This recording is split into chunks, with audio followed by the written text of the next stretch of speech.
If you want to take a seat, folks, we're going to get started here in a couple minutes.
All right, how's everybody doing?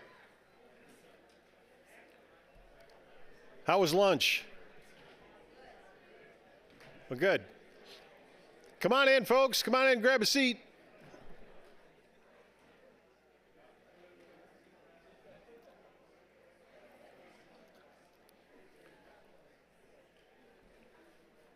Well, welcome back, everybody. I hope the morning sessions were valuable for you. I hope Jeremy's session this morning helped kind of get your mind working maybe in a little bit different way than you're used to. The whole idea of mental models is it's a big rabbit hole you can go down when you start thinking about how your brain categorizes things and organizes things. So what we're going to do for the next hour is one of the things that we hear at the conference and outside of the conference year after year after year is, well, what's being done? We never hear about anything that's being done. We don't know what's going on. Well, we're going to tell you a little bit about what's going on and let you know where you can find some more information about such things. So I'll talk to you for a little while, and then we're going to have a couple of the folks from the land conservation departments in both Dunn and Barron County talk to you about some of the work that they're doing. All right, so are we up there? Good. Yeah, so what's been happening? Well, let's talk a little bit about those things. First of all, just, we throw the term watershed out there and just kind of assume that everybody knows what it means. I just thought I'd do a little refresher here, a little Watersheds 101. So watershed is basically a bowl, right? They sometimes refer to river basin or river watersheds as basins, and an old school basin was a bowl, right? And that's really where the name comes from. Is, if you go out on the ledges of the bowl, everything outside of those ledges flows somewhere else, right? Within the boundaries of that watershed that you see up there, everything flows eventually into the Red Cedar River and into the Chippewa. So this is our watershed community, and this map is in your program as well. And those little sub-watersheds outlined in red there, those are just like smaller creeks. Like, for instance, you've got down there by Colfax, you've got 18 Mile Creek. That's its own little watershed. 18 Mile Creek drains a certain area of land, and then it flows into the Red Cedar. So watersheds flow into each other. They're nested within each other. The Red Cedar as a whole is part of the Chippewa River watershed because it flows into the Chippewa, right? And the Chippewa River watershed, which extends all the way up almost to the Upper Peninsula, is part of the Mississippi River watershed, right? Flows into the Mississippi. So what we do, everybody, we all live in a watershed, and we all live upstream or downstream from somebody. So that whole idea of systems thinking and how we're all interconnected, and how this ecosystem and the water resources are connected as well. 1,900 square miles, size of the watershed, includes parts of 10 counties, 9 or 10. That tiny little piece of Pierce County down there is, I think, like maybe an acre and a half in size. I'm not sure, it's very small. But primarily Dunn and Barron County make up the majority of the watershed, but you can see that it touches a lot of the other counties around the area. And about 90,000 people live in this watershed, and you can see on the map the yellow areas there are the urban areas. So you can see the kind of concentration of where people are in general. And all those smaller watersheds, there's 58 of them, 58 of those little sub-watersheds. This is the Red Cedar River Water Quality Partnership. So this is kind of the umbrella group that is doing work in the watershed, or is coordinating work in the watershed. Sure, there are people outside of this group that are doing things to improve soil health and improve water quality, but this is kind of the group that organized back in 2012 to really kind of try to focus this effort and really try to develop a collaborative network and a collaborative group of people that communicate with each other, share resources, share ideas. And my role as an extension educator, really, I call myself the choir, or the orchestra director with these folks, because they're all professionals. Everybody that sits around that table really knows what they're doing and knows what they're talking about. And I'm just kind of there, they know their instruments. I'm just kind of there to make sure everybody's kind of playing the same song, and that the production is coming out the way we want it to come out. But all these folks are professionals. You can see we've got 4 land conservation departments, 4 county land conservation departments up there.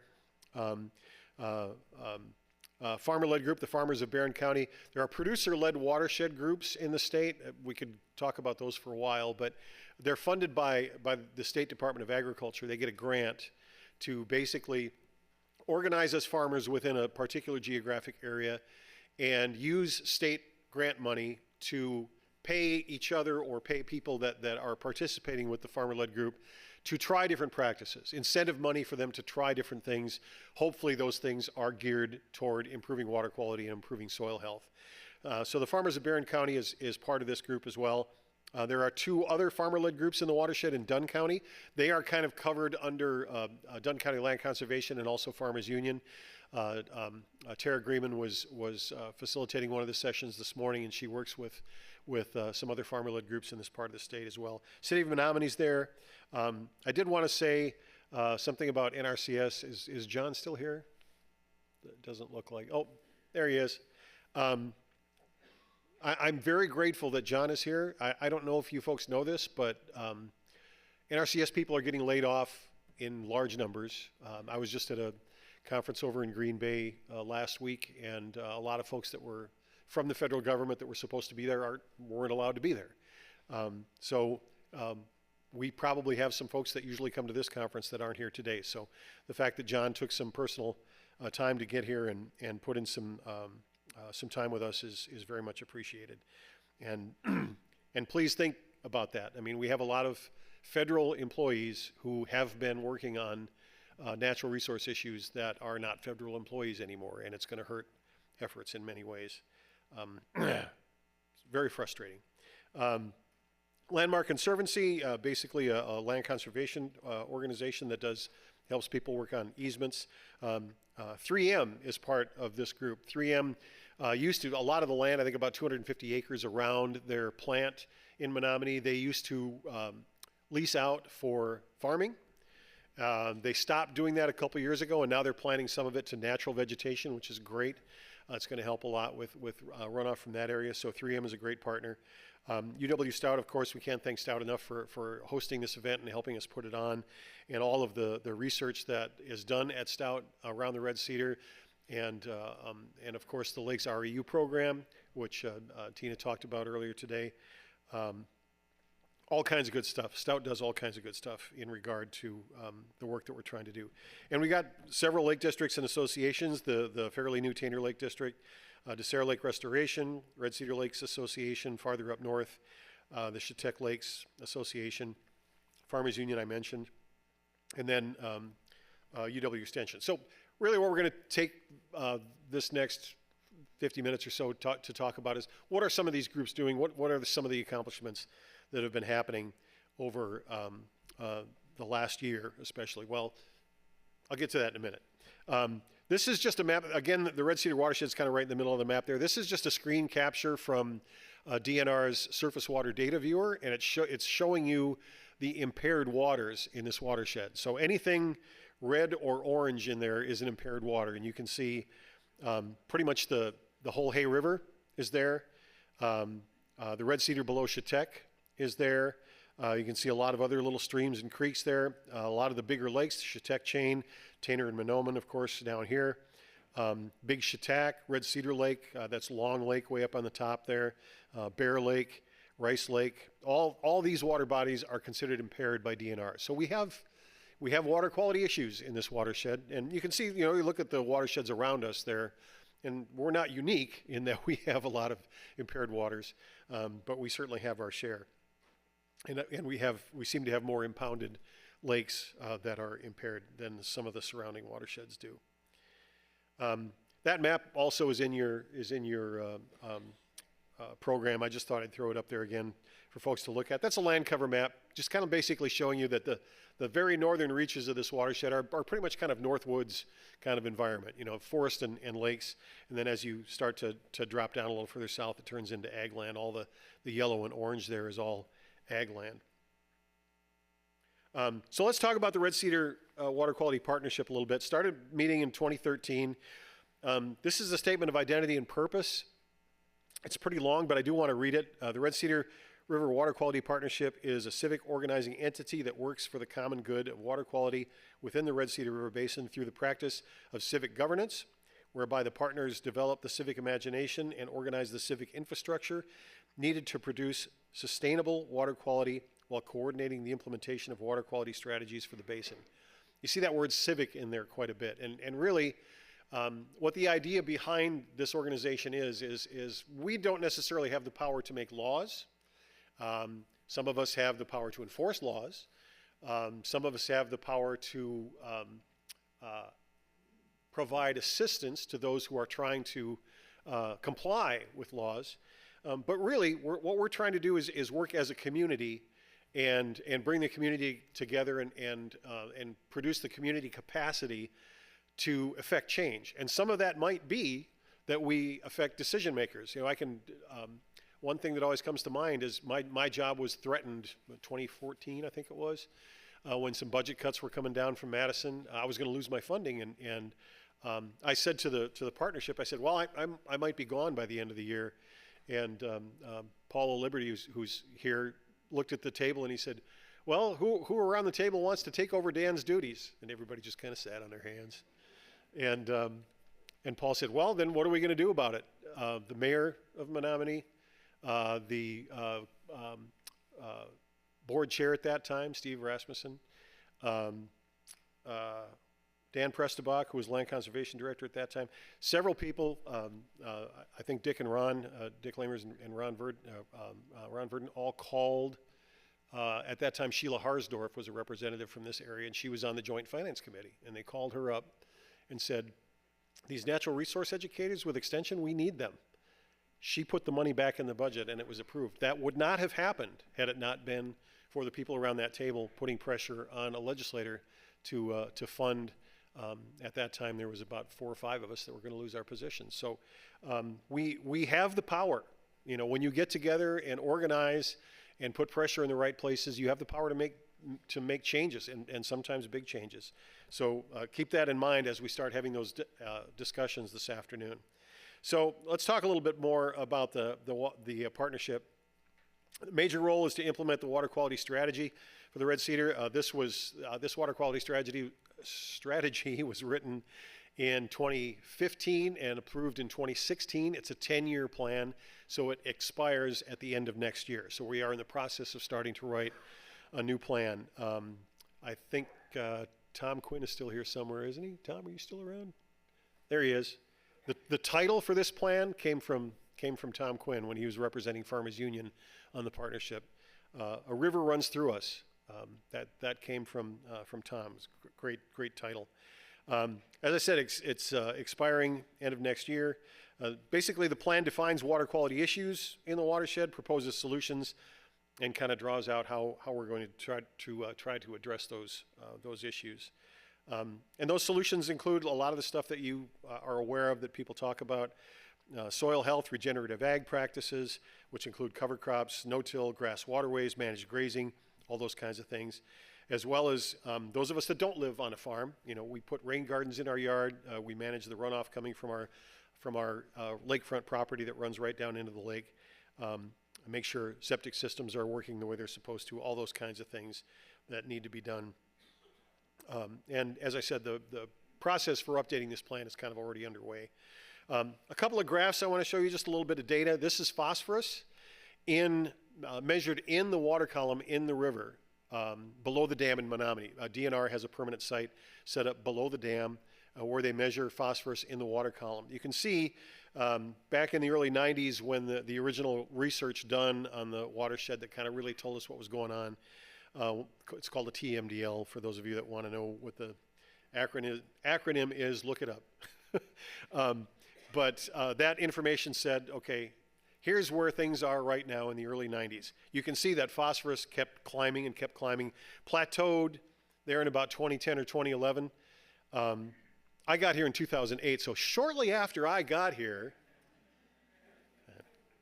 I'm not taking credit, but we're doing something right? Ever since about 2010, things have been declining, and we're actually down to levels that are a little bit below where they were when the original TMDL was written back in the 90s. So this is good news. And this is only through 23. I don't have the 24 data yet. Going to get that from DNR soon, I hope. That's good news. This, not so much good news. So phosphorus is kind of the controlling element for algae blooms. Nitrates and phosphorus, the same stuff you put on your lawn to fertilize your lawn, that fertilizes algae. That grows the algae. So we want to control them both, but nitrates are they're kind of always present, but the increasing levels of nitrates that we're seeing are worrisome for a couple of reasons. One is that it does provide more food and there are some species of blue-green algae that actually like water that's a little bit more nitrate rich. So that can be an issue. But also, nitrates move fairly freely between groundwater and surface water. How many of you have private wells, have home wells? Quite a few. Nitrates in your wells are some of you probably have noticed that there is a problem with that. And this is an indication of that. If we start to see nitrates higher in surface water, chances are, because it moves so freely between surface water and groundwater, chances are those nitrates are increasing in the groundwater as well. So we certainly do have concern about nitrates, and I know that the presentation with my colleague Kelsey and Discovery Farms and Joe Wells this morning talked a little bit about some of that stuff too. So what kind of water quality research have we been doing? Well, since the TMDL was written back in the early 90s, Bill James, who used to work for UW Stout, I don't know, Andrew, is he still like sort of employed with Stout, or is he completely retired now? Yeah, we don't really know. Bill's still out there somewhere. He lives down in the Carolinas, but he did a great, really intricate and detailed water quality study from 2014 to 2018 that sampled both the Hay River and the Red Cedar, and basically what his study showed is that from the time the TMDL was written in the early 90s until his study, we dropped in phosphorus levels, or in phosphorus load levels. The amount of phosphorus coming off the land going into the river system decreased by about 16%, from 505,000 pounds roughly to 427,000 pounds. So again, another indication that we're doing things right in the way of phosphorus. So that study was very helpful. We also issue an annual report, the partnership does, and it's just kind of a summary of all of the work that has been happening. The 24 report is not ready yet. Hint, hint to those partners who are out there that I'm waiting for data from.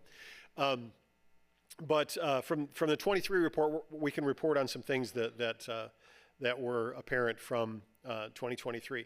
So lake associations and districts doing a lot of great stuff, working to control invasive species, increasing educational activities, researching sediments, looking at boating ordinances to try to avoid erosion on shorelines from boat waves. County governments are doing all kinds of stuff. I'm not going to say too much about that because Chase from Dunn County and Justin from Barron County are going to talk about more of that in detail here in just a couple minutes. DNR is providing grants for water quality work, doing inspection and enforcement of violations when that stuff comes up. Also providing some water quality data, water quality monitoring data when they can. That's a very expensive and time-consuming process. DNR is understaffed. Something else, if you want to talk to your legislators about, DNR is understaffed and doesn't have a lot of time for that, but they help when they can. Producer-led watershed groups, I mentioned those. We have 3 of them in the watershed. They're doing all kinds of stuff to try different practices, see how those practices work. And the thing about these producer-led watershed groups is they're both laboratories and classrooms. You know, they can bring people to their farm. They have field days, and they'll bring people to their farms and say, well, here's what we did, and here's how it worked or how it didn't work. Or they'll bring somebody out and say, well, today we're going to apply this, or we're going to do this technique, and we're going to show you how we do that. So farmers can learn right there in the field from their peers. And then it's also a laboratory where we look at the data that they provide and say, well, this seems to work better than that, and that seems to work better than this. So very important work from those folks. City of Menominee did some stuff in 23, wastewater treatment plant upgrade, increased street sweeping, doing some modeling of phosphorus runoff within the city, trying to meet all of their guidelines for that. 3M, as I mentioned, they're planting some of the land around the plant to permanent vegetation, which is great. And UW Stout talked about this a little bit. The Lakes REU program, for those of you that don't know what that is, every year for, is it 9 years now? Yeah, for 9 years, through some National Science Foundation grants, they've been bringing in students, college students from around the country, not just locally, some local, but from around the country, to come and learn what's going on in the watershed and help with some research projects. And Tina was just telling me earlier that they're planning a reunion of that 9 years worth of college students, and they're all you know, so they each, you know, have their 1 year with their little summer cohort, and the next year's students don't know the previous year's students. But Tina was mentioning that they're all fired up about getting together and meeting each other and getting to see the people that they spent summers with. So that's pretty cool. Also, some other things going on. They've got several grants, university grants to fund different water-related research. Launched a human dimensions of conservation concentration in the BS in environmental science program in 2023. So Stout definitely, you know, such a wonderful partner. UW-Madison Division of Extension, myself, Kelsey Highland, who's here, talked a little bit about some of the research she's doing this morning. So Extension is very much involved in the partnership.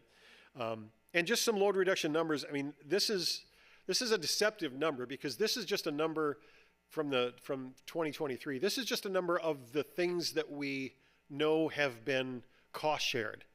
Things that farmers are doing that have been assisted with cost share money from the county, from the state, from some kind of grant. And according to all of that data, those projects alone kept about 6,800 pounds of phosphorus out of the watershed just in 2023. We know that there are all kinds of farmers doing other stuff that is not necessarily being cost shared, we can't. It's hard to quantify some of that stuff unless you have somebody on site recording what's happening. But this is stuff that we're very easy to quantify. It's one number amongst many. But we can't do this alone. You know, we're a hub. We get together. We all sit around a table. There's, you know, a dozen of us, 15 of us, whatever. And then we go out to our various entities that we work with, and we become a little hub out there. You know, Chase is part of the partnership, and he takes what he learns from the partnership, goes back to his office, and talks to his staff about what the partnership talked about. They go out, they work with farmers, and, you know, it's all of this interconnectedness that we were talking about this morning, how everything is related. We need your help, and we need you to be participants and engaged. Partners depend on their constituency, their staff, other partners to help implement practices. So yeah, we need help from you folks. So that's all I have. I think, which one of you guys is going? Chase, you going first? Doesn't matter to me. All right, Chase is up next. I just wanted to point out on this slide, Extension, I keep a Red Cedar Watershed website. It's a little primitive. Some of it might be a little bit outdated, but there is information on there. The plan is on there. The annual reports are on there. It's the URL is a little bit hard to remember. Just do a search on Red Cedar River Watershed. It'll be an extension site, the first thing that pops up. And you can go there and find out some more information. So that's it for me.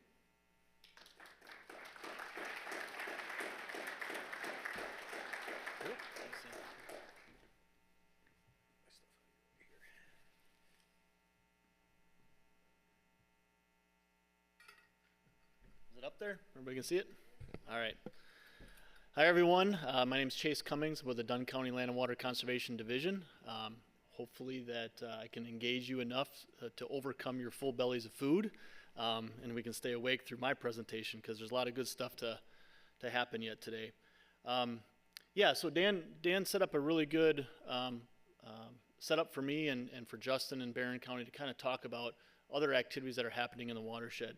He alluded to a few programs, and I'm going to dive into them a little bit further for what activities are happening within Dunn County. What I want to cover today is just a little bit of background about our Land and Water Conservation Division, some of our guiding plans or documents, and then really dive into the activities that we conducted in the last year-ish. So our division is part of the Department of Environmental Services with Dunn County. We report to the Planning, Resource, and Development Committee and the Land Conservation Committee. That's a standing committee of the county board. And there are, believe 3 members that I notice here today from that committee. So we appreciate their support in all the work that we do and the support of this conference. We have 8 employees within our division, and we cover the entire county and not just the Red Cedar Watershed. The activities and numbers I'm going to talk about in my presentation are specific as I could make them to the Red Cedar Watershed, but it's important to note that we work with the entire part of Dunn County. In 2024, our approximate operating budget for my division or our division is $800,000, and we received about $1.5 million in grants to support the work that's happening in the county. Of those grants, about $1.3 million go back out to the community in the form of conservation projects or practices to implement practices on the land. That $200,000 is grant funding that can help support staffing to help offset levy expenses in the county. Here's some of our guiding documents and plans. Actually, I should back up too, or I'll include it in this one. But so we have our Land and Water Resource Management Plan. That is a plan that is up for revision right now. We need to do that once every 10 years. And that's a plan that is important for us at a county level because it ensures support from state agencies like Department of Ag, Trade and Consumer Protection, and the Department of Natural Resources for implementation of funding and conservation practices within our local communities.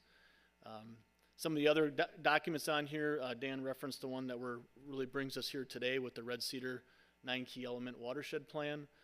We have the Dunn County Groundwater Ad Hoc Committee report, and I'll get into some of the other documents on the right side of the page here in a little bit, but those are administrative code and local county code. The one in the top middle I want to draw attention to because we also have other staff within attendance today of the Greater Environmental Services Department. And those are from our Planning and Land Use Division, and then we have an individual from our Survey Division in attendance today too. But I want to give a shout out to the Comprehensive Plan. Many of you might be familiar with that plan. It's an important document for the counties to help shape and look at the future of how we manage our lands and our land use and impacts to our community. In the back of the room, you'll see a table for Dunn County, and there's a lot of good information there about, I guess, the update to our comp plan that's happening right now. So please check that out. Here's some of the activities I'm going to cover here. So I say 2024-ish because most of our work is not confined to a calendar year.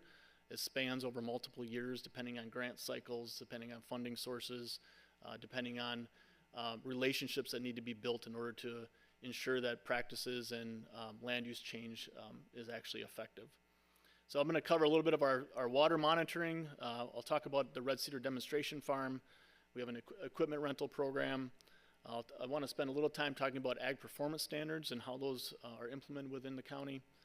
Farmland preservation, manure storage, construction and closure. Look at nutrient management planning. We do a soil and crop transect survey within the county. The MDV program, or multi-discharger variance, and then I'll focus on the producer-led watershed groups to wrap it up, and Dan alluded to those a little bit earlier. So surface water monitoring, we've been monitoring surface water within Dunn County for quite some time. We have a fairly active program right now that's looking at different parts of the Red Cedar Watershed.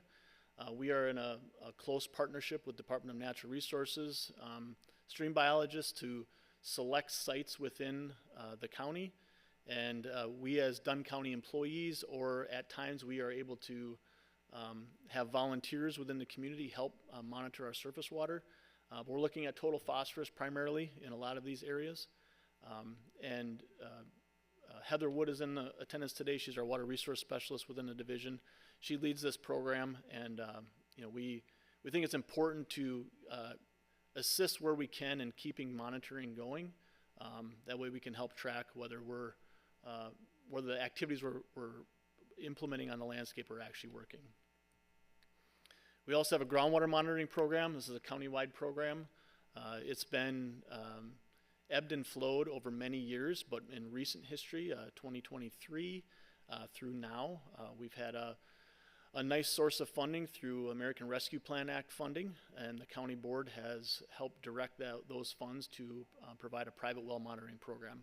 We're using that to assess groundwater quality, and we've been able to carry that program into 2025 through another grant that it's not really a grant, it's an award, that we have secured through the EPA.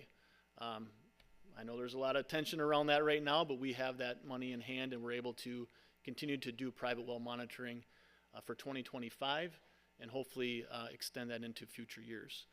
You'll see back on the Dunn County table as well a flyer regarding the current groundwater monitoring program that you can participate in. The Red Cedar Demonstration Farm. So this is property that's owned primarily by Dunn County with a little portion owned by the city of Menominee. And it is a partnership amongst a number of agencies, including Extension, NRCS, Dunn County, and the Chippewa Valley Technical College. So this is a program where agronomy students with CVTC actually operate the farm with, I guess, advice or guidance from the partnering agencies. This property is managed with soil health in mind, so we're looking at no-till cover crop system, third crop in rotation besides corn and soybeans, and then really looking at how that is benefiting the soil health and productivity of that cropland. We do a few field days a year where the CVTC students come out and present on their work and what they see on the farm. And I encourage if you've run across those events here, typically in the summer and fall, to try to give some attendance to it, because it's a good showcase of what collaboration and partnership can do for soil health, but also for the continuation of education. We have an equipment rental program. We rent out a number of pieces of equipment. Two predominant ones are our no-till drill and some tree planters. And the intention behind those is to help provide a resource for individuals to practice conservation on their own property, particularly with the no-till drill, is to introduce people into no-tilling and provide an opportunity for them to experience that and then make a choice as to how they want to proceed to utilize that type of equipment on their farm going forward. Agricultural performance standards. So in the state of Wisconsin, through Administrative Code NR 151, back in 2002 is when this code came into effect. And what it basically says is that all land that is farmed within Wisconsin must follow some ag performance standards and prohibitions. And that is to farm land that meets tolerable soil loss, so controlling erosion, farming to a nutrient management plan, following a nutrient management plan, looking at processed wastewater, and then a number of other performance standards and prohibitions related to managing and tillage and managing manure. In many cases, well, in all cases, the way the code is written is that if you were a farm in existence prior to October of 2002, in order to follow these standards, an offer of cost share must be made to you. So if there's an issue with maybe some erosion in a field or some runoff from a farm site, if that farm was in existence prior to that date, then cost share must be offered in order to assist those farms into compliance with the current code. Any new farms, any new land, any new issues that happen after that date, cost share isn't necessary to be offered. In 2021, Dunn County made the choice to adopt those agricultural performance standards into county ordinance. So we have Chapter 10 of Dunn County Code. That basically is our manure storage and management ordinance, but it incorporates these ag performance standards and prohibitions into code. So it's another layer of support that we have in the event that we need assistance in directing where our conservation work needs to be spent, and as well as ensuring that we're making some improvements in the watershed and within the county on water quality goals. Just a few highlights there. So part of that is our nutrient management plan effort. We get approximately $20,000 a year in cost share assistance from Department of Ag, Trade, and Consumer Protection, or DACCAP, and we use that as best we can to implement nutrient management planning in the county. In the last few years, we've been able to leverage those funds in order to get additional funding to come in. So while we only get about $20,000 a year, you can see in 2024, we were able to cost share within the Red Cedar Watershed about 642 acres at about just over $25,000. I know it might not seem like a lot to some of you, but there's a lot of work that that's involved into establishing a nutrient management plan. Right now within Dunn County, we're about 26% coverage of a nutrient management plan, and that's based on what plans are turned into our office. The reality is that there's a lot more nutrient management planning happening within the county and within the watershed. It's just not always submitted to our office, or there's different stages of which people are planning nutrients. So there's a lot of good things that are happening. There's also some room for improvement. Manure storage closures. So there's a lot of manure storage facilities that are on farms that have been in existence for a long time, predating ordinances or any type of standard. So we try to make those as a priority to remove those from the landscape if they're no longer being used, to help prevent future contamination or future issues to groundwater or surface water. A new manure storage facility within the Red Cedar Watershed in the last year. I will spend a little more time talking about that project in a minute, but you can see there's a big dollar amount there.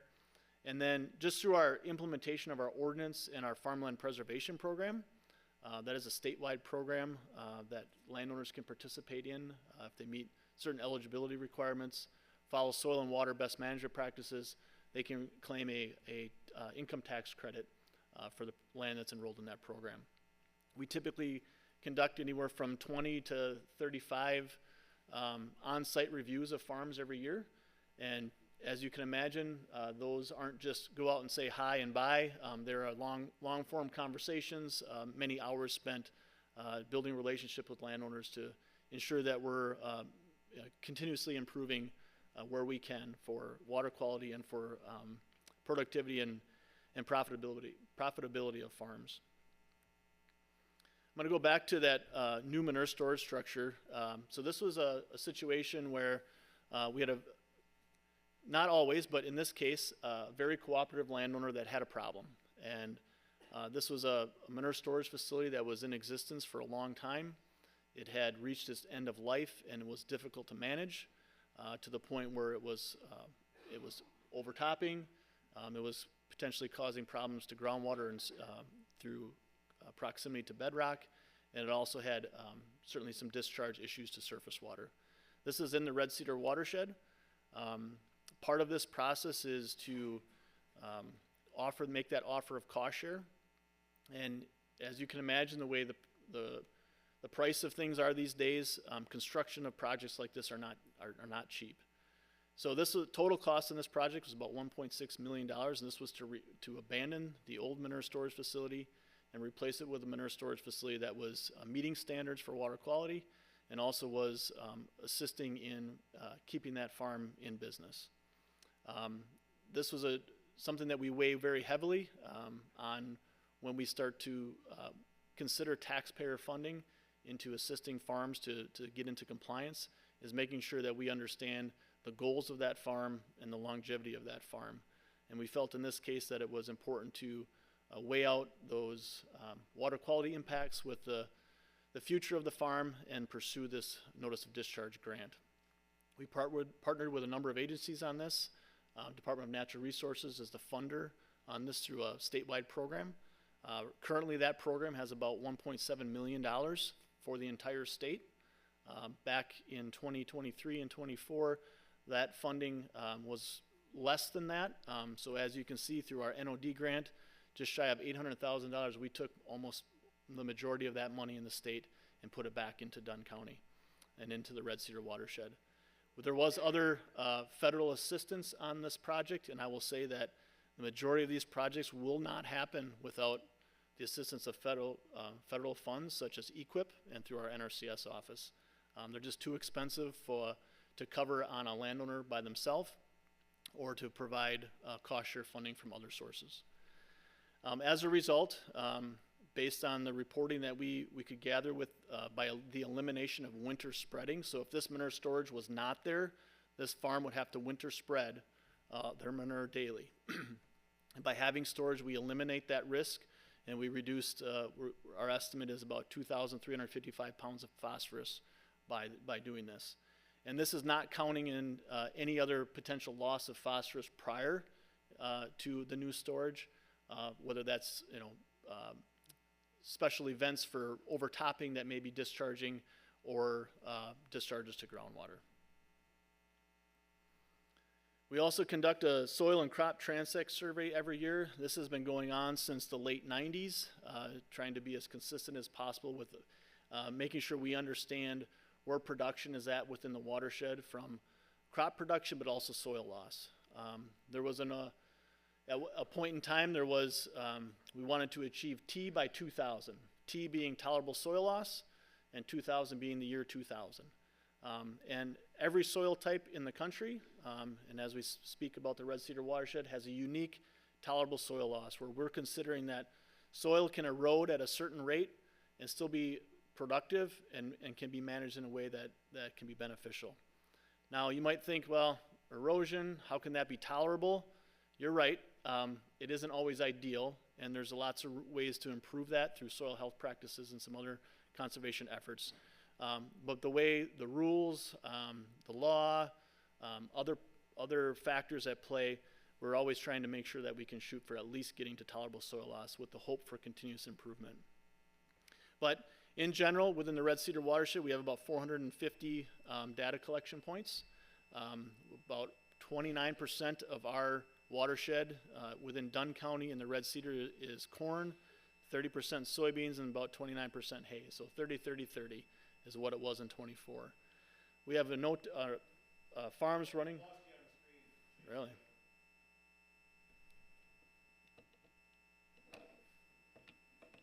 I'm not the guy to fix this.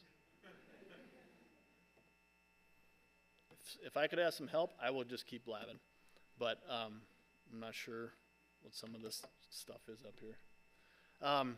Anyway, within the Red Cedar Watershed, about 26% of it is in no-till right now.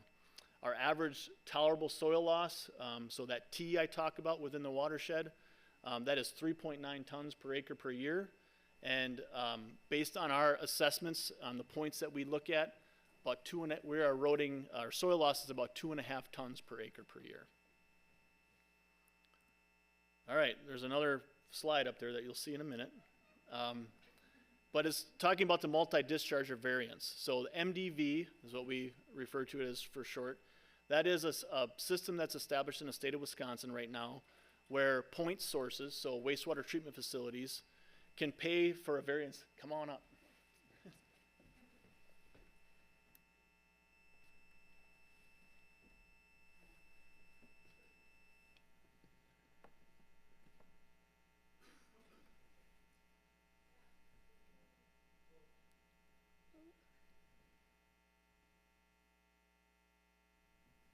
We have to redo. Just get out of it. Yeah. Go ahead. Exit. I'm going to talk while you do that. Okay. So the multi-discharger variance is, I mentioned, is point sources. So wastewater treatment facilities that, through their permit, that need to reduce phosphorus discharge to surface water, they have to meet a certain threshold.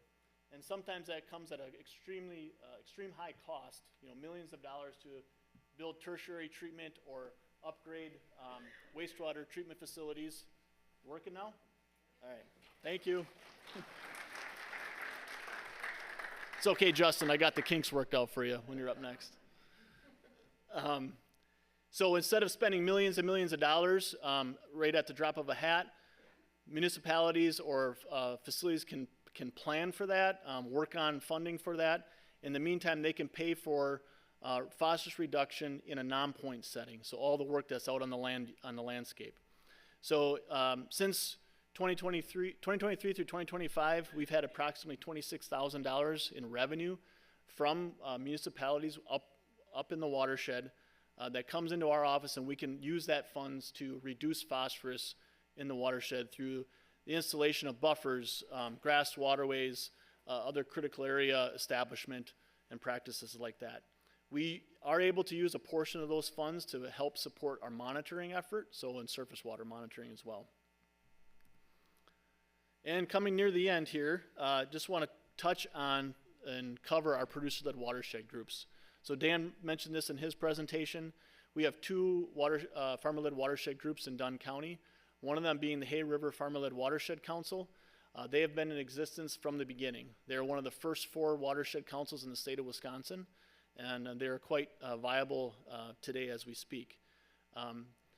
Tara Greiman is here today with Farmers Union. She has been a large component in the facilitation of this particular watershed group and the 3 other ones that are the beginning producer-led groups in the state. And then Tina Barone within our office helps administer that as well. The Red Cedar Conservation Farmers is a group that formed in 2019. Tina in our office is a primary administrator for that, and they work on a number of projects as well. Combined between the 2 groups in 2024, they had approximately 4,475.5 acres of cover crops that were established through the incentive program through the producer-led work. So that, as Dan mentioned, that producer-led watershed group is grant money and a system that comes through Department of Ag, Trade, and Consumer Protection. And it's helped to provide some security in some ways for landowners and farmers to try new things. And this is some of the results. So just, from the cover crops alone in 2024, we've had about 359 pounds of phosphorus reduction, 180 pounds of N reduction, and 450 tons of sediment reduction. And this is talking specifically about those acres that were funded. I'll mention it here in the next slide, but a lot of that is these landowners are not just putting 2 or 3 acres here or there of cover crops or one field. They're getting incentives on maybe a few acres, but they're implementing these practices on much more. So these phosphorus reductions are probably a fraction of what they actually could be. No-till acres, just over 2,300 acres of no-till within this system. And you can see the impacts of no-till and the nutrient reduction there as well. A little bit more on the Hay River Farmer-Led Watershed Council. So in 2024, they received a DACAP grant, just shy of, or just a little bit over $9,000. And we're able to match that with in-kind from the landowners and other participants and programs for about $23,350. They have about 6,257 acres that are part of their project that are implemented in 2024. And then they host, as Dan mentioned, a number of events, 7 events with a number of participants that are, in the majority of the cases, all local farmers. I'll mention too, for 2025, this particular group is going to be, or is receiving a $26,000 DACAP grant. They also have applied and were awarded a Nature Conservancy grant in the amount of $10,000. That's going to be looked at for use towards establishing some grazing programming, so looking at livestock grazing and pastures. And then they also have, because they're one of the first farmer-led watershed councils in the state, there is a McKnight Foundation that has supported that for many years, and that's about $10,000 each year. And the Red Cedar Conservation Farmers, so in 2024, they had a $22,800 grant. They were able to match funds through in-kind and other projects, just shy of $100,000. They have about 15,000 or 16,000 acres that are participating, and they hosted some events as well as a number of participants attending those. They also participated in the Nitrogen Optimization Pilot Program. So this is a statewide program that looks at innovative ways or new ways of understanding nitrogen. And that was a grant that was over 2023 and 2024 for right around $143,000. And they have just been awarded another grant again for this next cycle of NOPP. They also received a Nature Conservancy grant last year in the amount of $10,000. So with that, that's our crew in the Land and Water Conservation Division. Like I said, what I just mentioned here today is just trying to highlight what's going on in the Red Cedar Watershed just in the last year or so. We certainly work throughout the county. There's a lot of other programs that I did not mention today that impact the watershed, but for the purposes of keeping my time short and keeping you awake, this is what I have to offer. So we might have time for questions later, but for now I'm going to turn it over to Justin and we can go from there.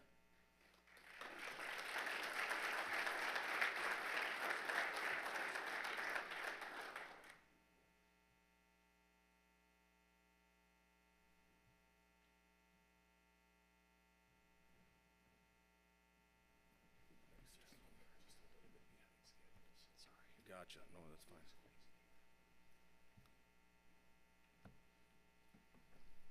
All right, are we up there? I see it on my screen.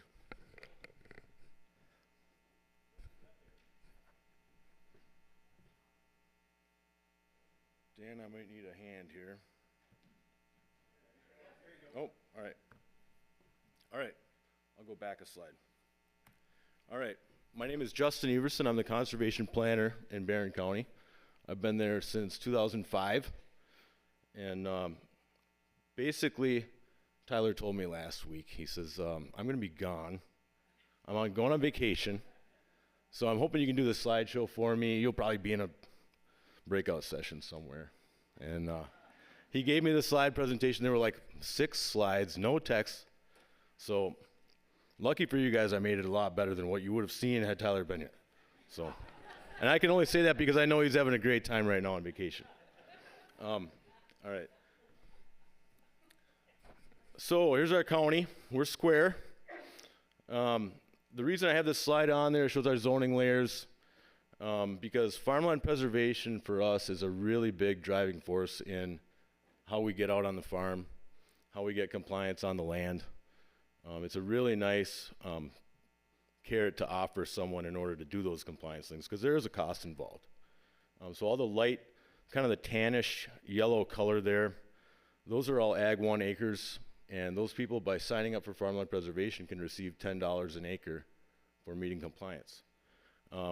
What I don't like to see is in the south corners, we have those white areas. Those are unzoned. In the southwest, that's some of our most highly erodible land. And in the southeast, it's some of our most permeable soils.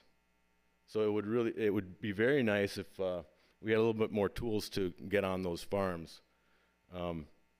So if anyone here has some pull, maybe eliminate the need for having an ag enterprise area to get into FPP there and maybe just sign a contract for 10, 15 years, and that would be great. All right, so getting into farmland preservation, like I said, $10 an acre for Ag 1 land. We've done a total of 244 certificates since we started with that requirement in 2015. It kind of comes and goes. Some people decide to drop out. Some come on, and now this year we've got 185 people that have met compliance for their farms, which total 50,000 acres that they can claim on. What's good about that is those are just claimed acres. A lot of those people are farming more than that. So if you're claiming and you're the ag producer, you have to meet compliance on everything that you run, not just what you own. So that in turn results in $500,000 coming into the Barron County economy annually. So in order to meet compliance, have to follow this kind of what Chase went over.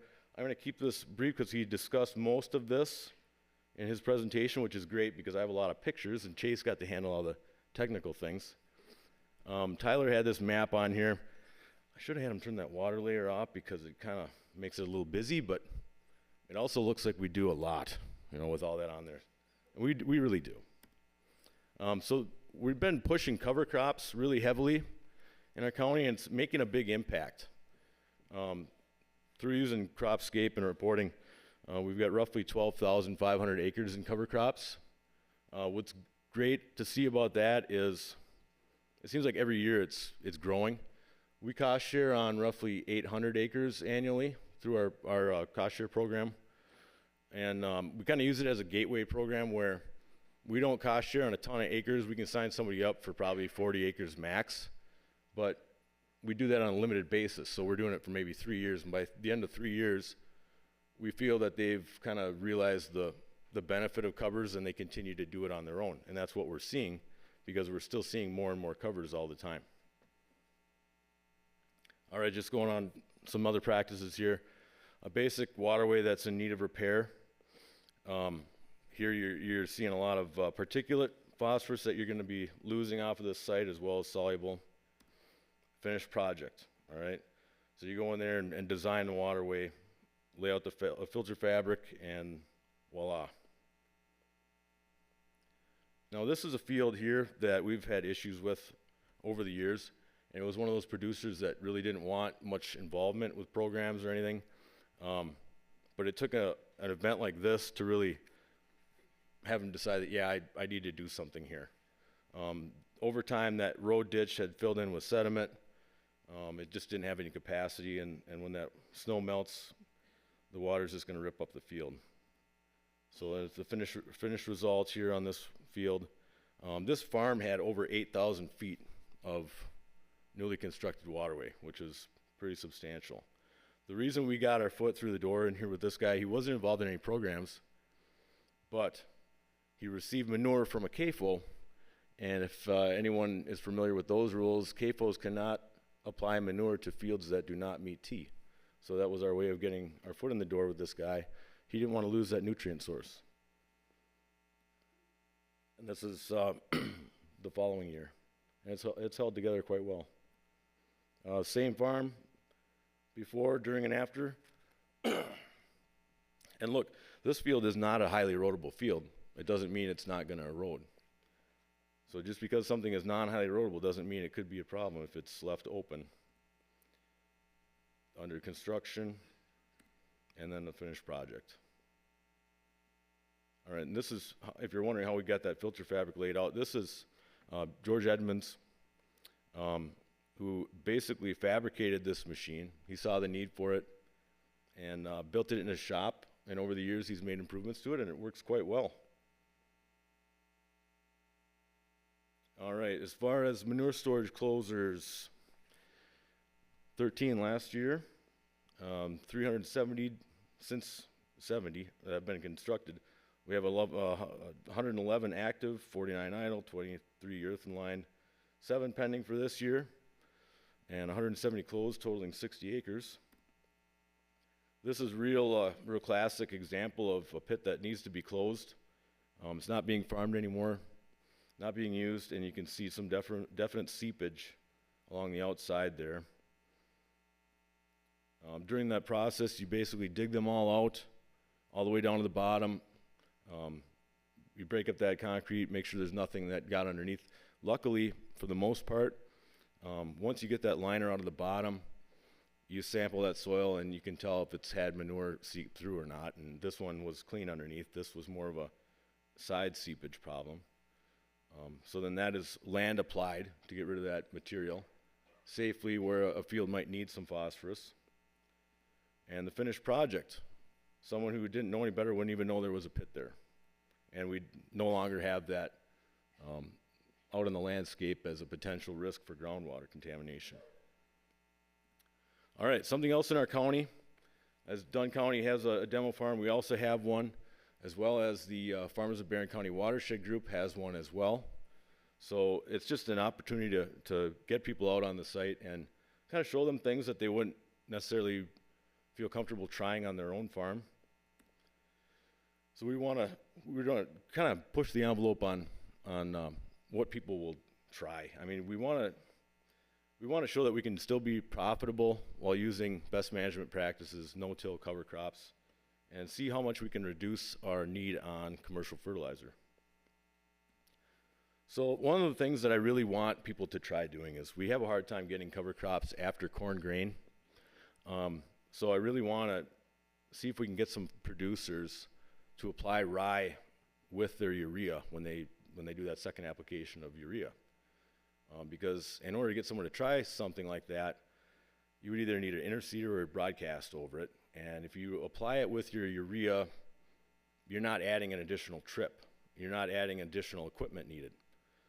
So what I did was I kind of imitated this by hand broadcasting it over the top of this corn. I should go back a step and thank our producer that runs our farm. He's in attendance here today, Andy Benson. I talk to Andy, each spring, and we kind of come up with a plan on what we're going to try. And I'm kind of limited on what I can do based on herbicides that are used. But that's a good thing to work with because every farm is going to have that same situation. So something that I tried this last year was rye and radish. And you can see on the picture on the left, it's just starting there. The radish usually comes up pretty fast. And the rye follows. During the season, it just kind of sits there. It doesn't do a whole lot. It doesn't get a lot of sunlight. I actually, by the end of the season, I thought it was going to be a total failure because I didn't see much of it. This is the following spring. All right, you can see that strip. The rye came through the corn residue, which was pretty surprising. I thought it would get smothered out.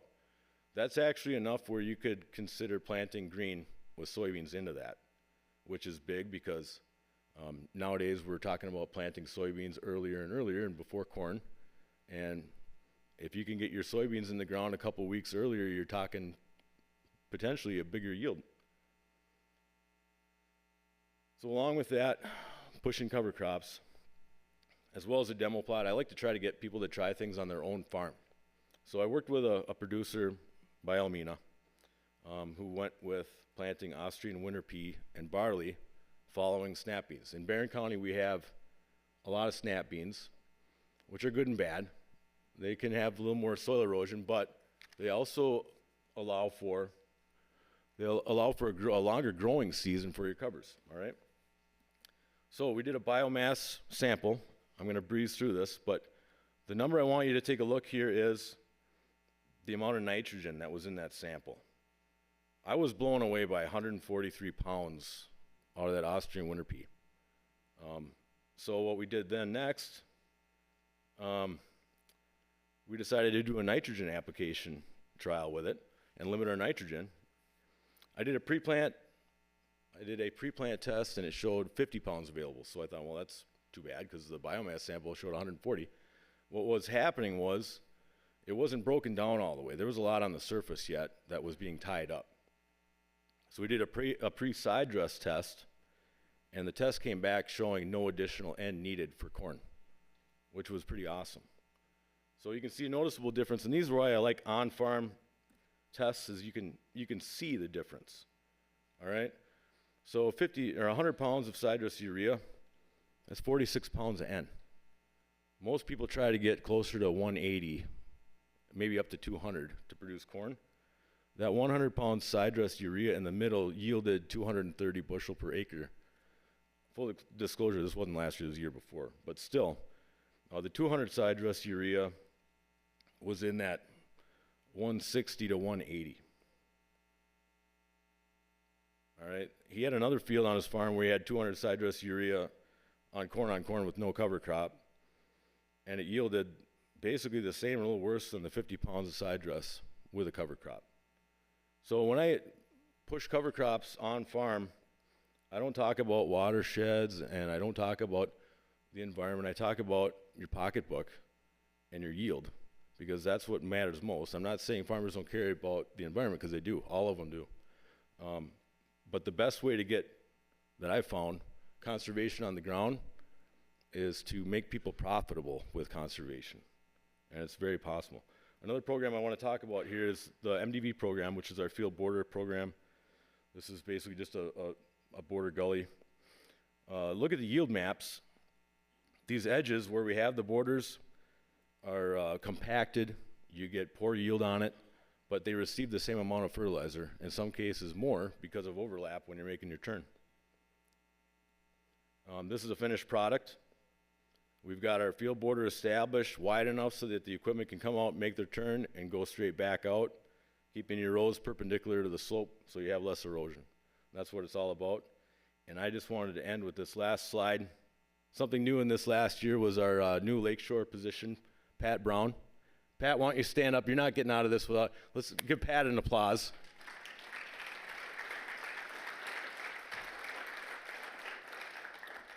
And that's all I have for you today.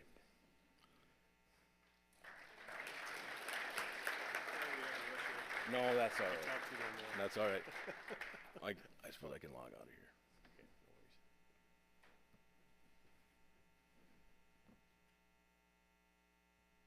All right, thank you. All right, we had to rush through that. I feel bad. I spoke too long, and we had to rush Justin because I was gabbing too much. But we're just a little bit past schedule, but we're going to take a few minutes. And John Strasser, who I mentioned ran the session that we had last year, the public feedback session, is going to get up here and kind of set us up for the sessions that are going to start at 1:40. So John's going to talk for a few minutes. We'll have a little break until 1:40, and then kind of find the room that you want to go to in the topics that you want to discuss. So here's John. Where did you put it? That I don't.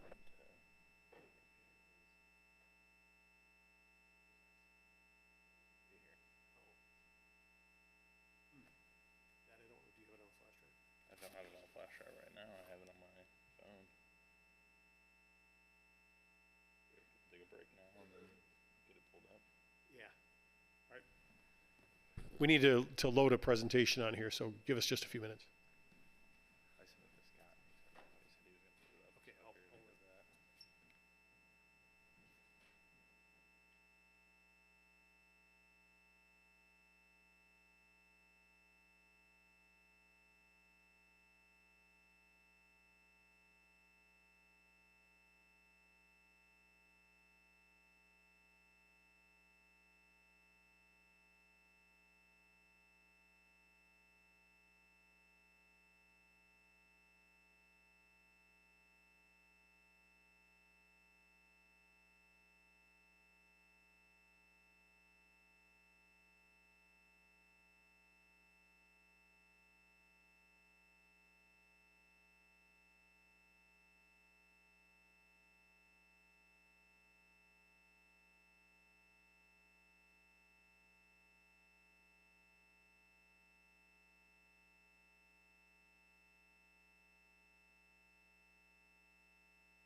Yeah, the only thing that's showing is this screen right here, which is facing. Sorry for the delay, folks. Just a reminder, please fill out your evaluation forms. And if you haven't visited the various vendors yet, make sure that during break times you get your little bingo card filled in. We've got some great prizes. If you want to view the prizes, they are out on the table by the registration desk there, so you can go have a look at what you could possibly win.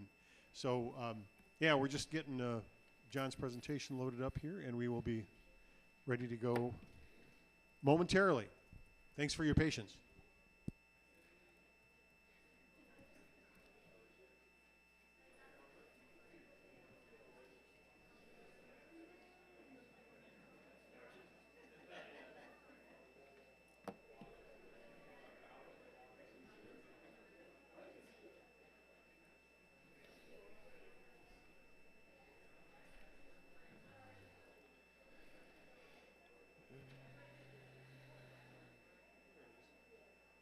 Yeah, that's it. So how do I now get it where it casts up there? Yeah, all you have to do is hit that button. Okay. Then tell.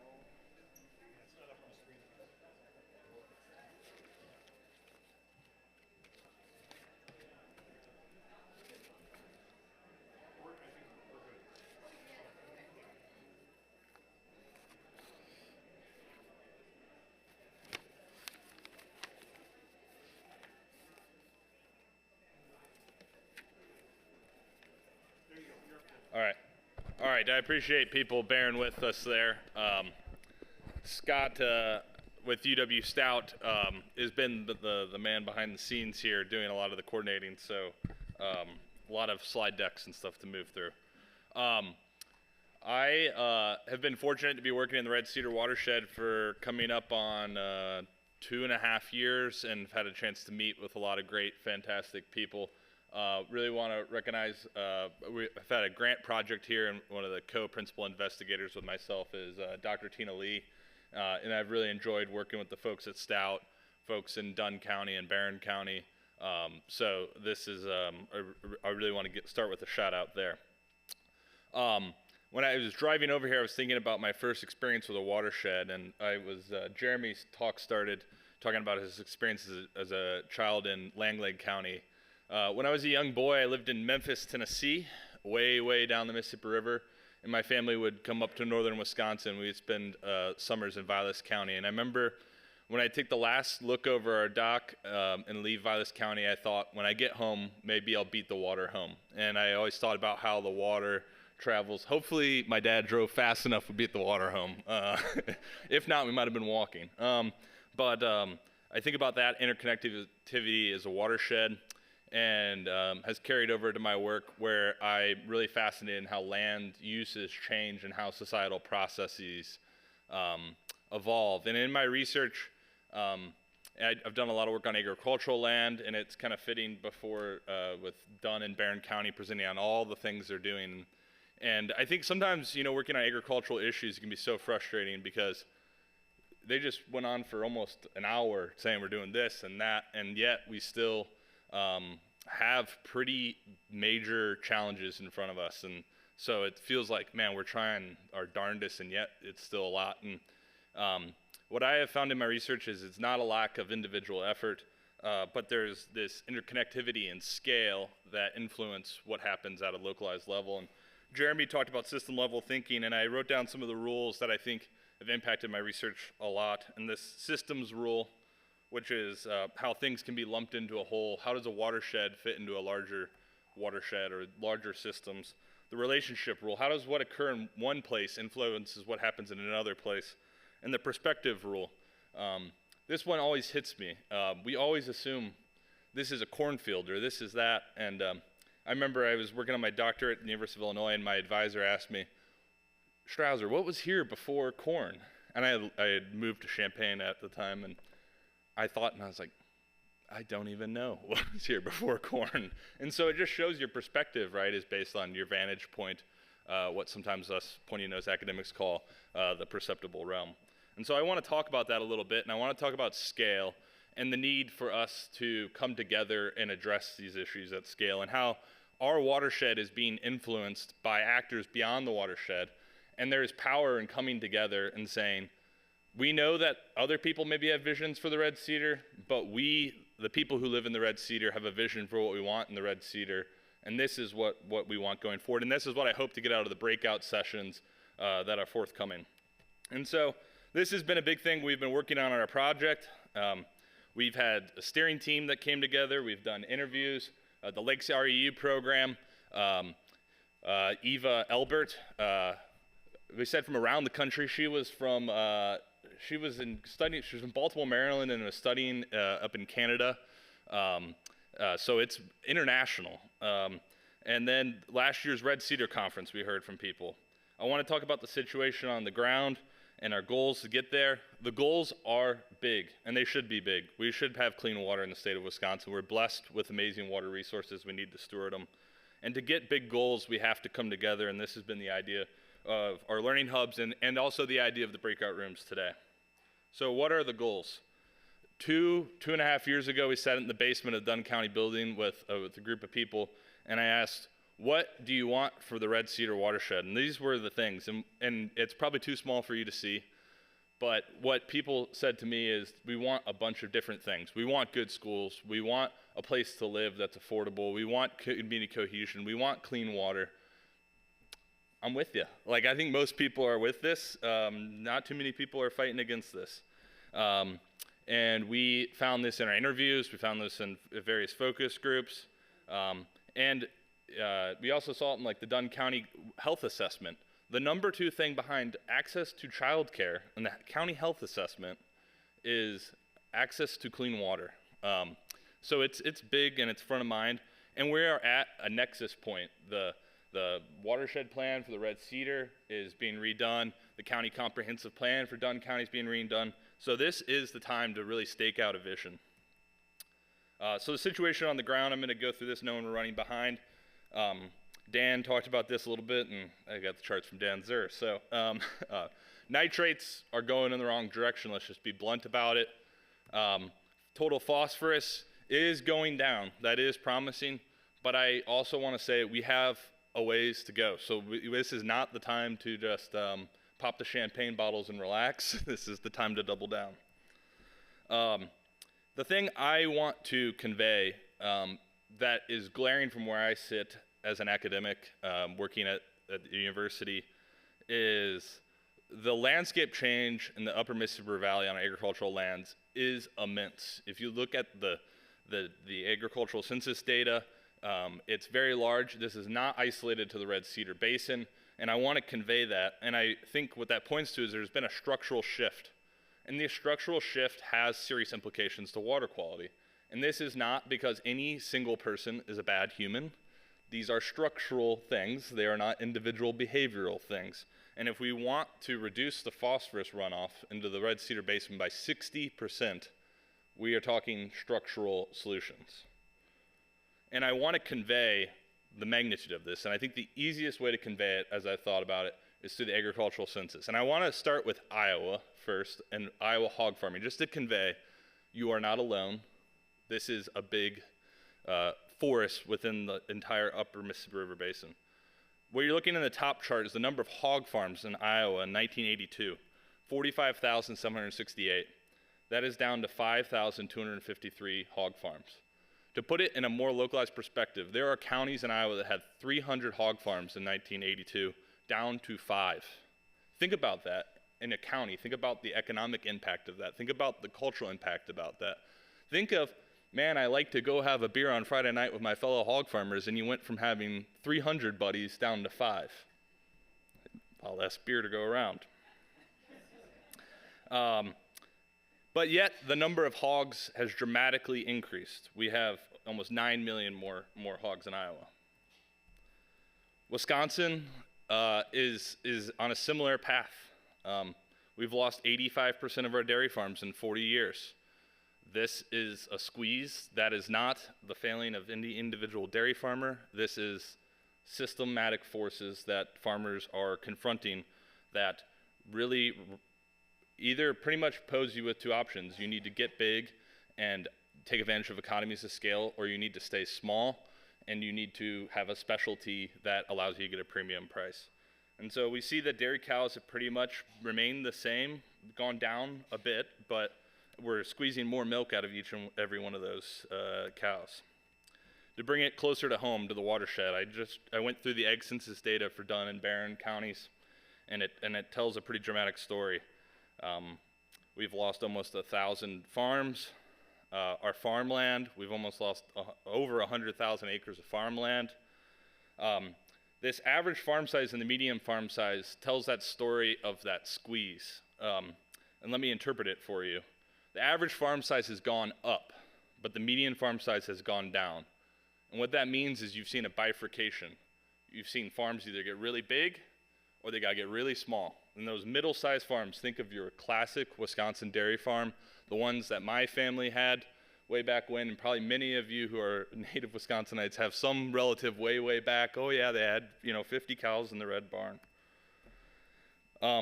Livestock distribution. We see we've lost a dramatic number of dairies. We've lost a dramatic number of hog farms. And we've seen this uptick in beef farming, and what I would say that I'd probably attribute that to, just based on a lot of my interview analysis, is that a lot of dairy farmers love having livestock. They love working the land. They love farming, and beef becomes a potential avenue for them to go into. The acreage has dramatically shifted, and this once again has massive water quality implications. Soybeans were like a foreign object in the 1980s. Now it's a major crop. Forage crops, our hays, our alfalfas, are dramatically less than they used to be. And I want to emphasize, there can be outside forces that dramatically alter the way the land is used. And I want to call attention to the corn numbers from 2007 to 2012. People often talk about the ethanol boom. That has dramatic land use changes. And I'm not trying to say I have anything wrong with soybeans or corn. I'm just saying when you dramatically shift the way the land is used, it does have dramatic impacts on things like water quality and community and all those variables. And these types of changes that we're seeing across the board, then that means it's not just an isolated event to us. These are broader systemic forces. And so we have a systemic problem. We need a systemic solution. I am not the first human to have said this. If you can go through endless peer-reviewed journals that talk about this, we're allowed to have endless amounts of monoculture because of modern technology. But modern technology means we need more agrochemicals, and you got to keep pumping more of that out as any business model.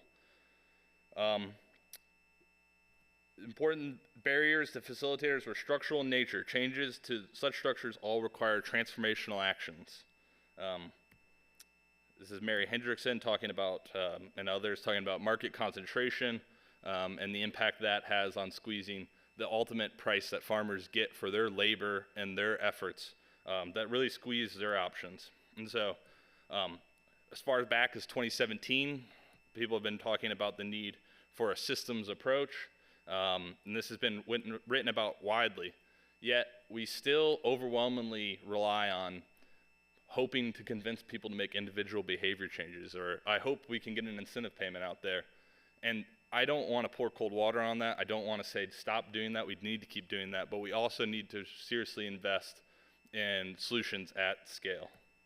And I often say when you have these big forces coming and influencing a community, if we don't have a strong, cohesive vision for what we as a Red Cedar community want to be, you're kind of a kite in the wind. You kind of get blown whichever direction whoever comes to town wants you to be.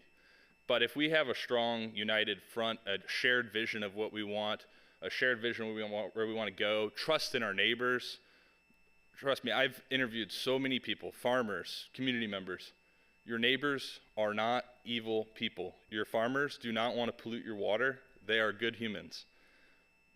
Coming together and creating that shared vision is really powerful. It allows you to stake what you want. It allows you to put the influence going the other direction. Rather than being imposed on, you can impose going the other way. And so that's my hope for the afternoon session, is that we all get a chance to come together and stake out that vision.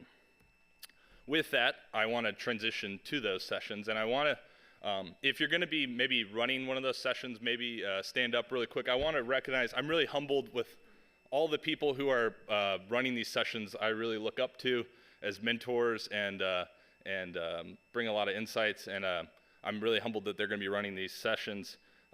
So in Ballroom A, there's going to be a session on what is the future you want for the Red Cedar Watershed. This is going to be kind of a high-level visioning session that Tina Lee and folks are going to be running.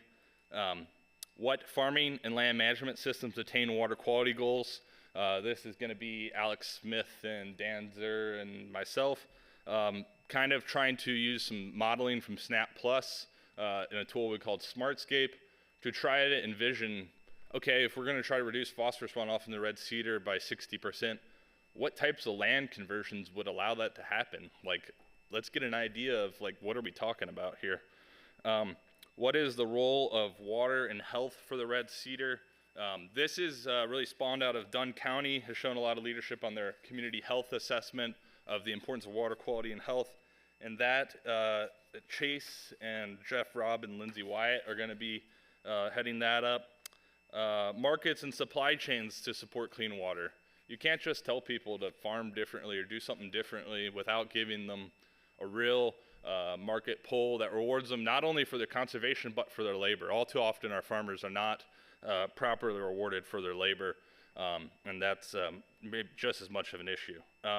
And then what is the role of our watershed in having an amenity-rich community? There's been a general narrative that our smaller communities are disappearing, and the data would actually show is that the communities that are strong in amenities, and in this part of Wisconsin we have so many amenities that I think we're blessed with, and these will need our constant attention. And so what is the role of those amenities we have? One of them we're sitting in right now with UW Stout is a fabulous asset for the community here. And that's going to be led up by Buzz Sorge and Nels Paulson. If you have questions on where those rooms are, I direct you to the folks in the Red Cedar type shirts. I also direct you to think about some of the system levels thinking that Jeremy Solon brought up, and thinking about how we're interconnected across these systems and how various actors need to pull together to help create large scale change. So with that, I will let us go to the breakouts.